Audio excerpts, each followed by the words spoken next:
A very good morning, beloved. Beloved, let's talk about the difference between home and work, bedroom and office. At home, there is a mother, there is a father, there is a wife, there is a husband, there are children. At work is a manager or a supervisor and yourself and colleagues. These are very distinctive. Now, let's come to discussion. Behavior. At work, you behave differently. You are not going to have a family at work. Those are your colleagues. There are certain things that you have to talk to them. There are some that you don't need to talk to them. Firstly, you don't talk bad about your spouse. You don't talk about your family matters. You don't talk about how bad are your children. You don't talk about how bad are your in-laws.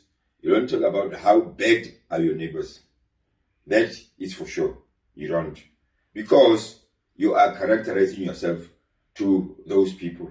They are just thinking. You are talking about your parents are like this, your in-laws are like this. Now, they start now analyzing what you are saying. I said this and this to them. I said to my mother-in-law, she mustn't think I am a nanny. Oh, what? That person is analyzing you, your behavior. That this woman is disrespectful. How can she say that to her mother-in-law? Vice versa, to the father-in-law and neighbors or whatever. At home, there are certain things that you have to talk about. You don't talk about how bad are the people at work, how jealous are the people at work. You can say it, but don't emphasize it.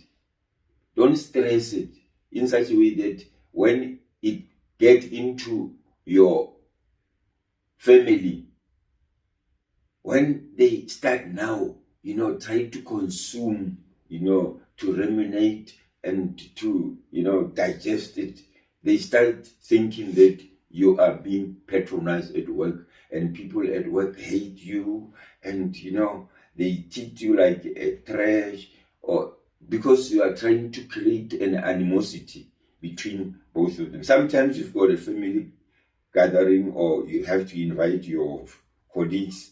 They won't be welcomed or vice versa. At work, there is a ceremonial event. You have to go with your family and your family won't appreciate your colleagues or your colleagues won't appreciate your family because you either talk bad about your family to your co-workers or you talk bad about your co-workers to your family. So know that you have to talk within a certain limit constraint. Keep on the lane, professional lane. I think you are trained to be a worker. You are trained to be a household holder. So behave in a way that it suits that category or that portfolio. And there are certain things that you don't need to do at work. Like falling in love. I know people fall in love at work, which is normal. But do it within certain limits. Don't do it over. And there's also other people who practice infidelity at work. I mean, I'm not going to tell you how to love and how not to love. I'm not controlling your love, affectionate emotions. But when you do it, infidelity, do it in a professional way. I don't encourage it, but people do it. They do it excessively. It's common. Even the senior managers, they do it. Sometimes you hear that the senior manager married his or her junior or PA or his PA. That is normal. That thing actually is normal. Let's put it that way. It's a private life and let him or she keep it private. Let it not be known everywhere because you are going to degrade yourself. You are going to regress, going backwards. Even at home, behave in such a way that you are treated as a wife or a husband. Don't go and get stuff at work about how the spouses are being ill-treated and come and practice that at home. Treat your family with dignity.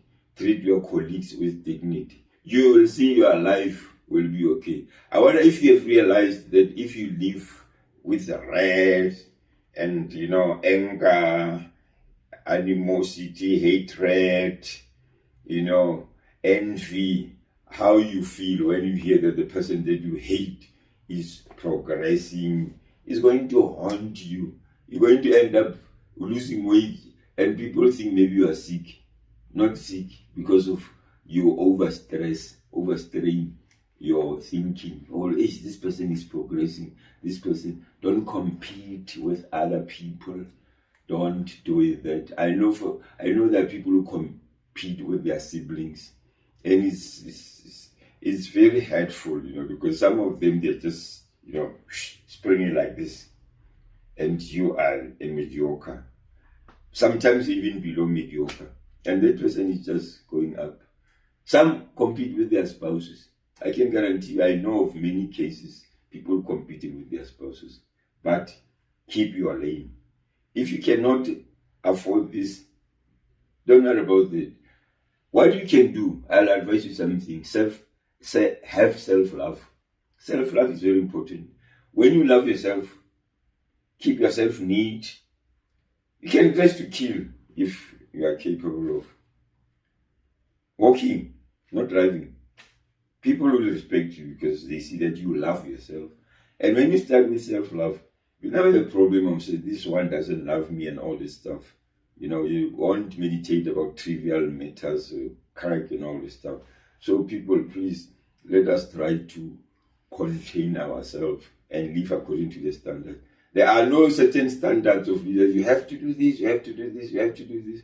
You see from other people how they conduct themselves, how they behave, how they interact with other people. Then you take that from there. Oh, this is the right way of doing things. Then you keep it on that way.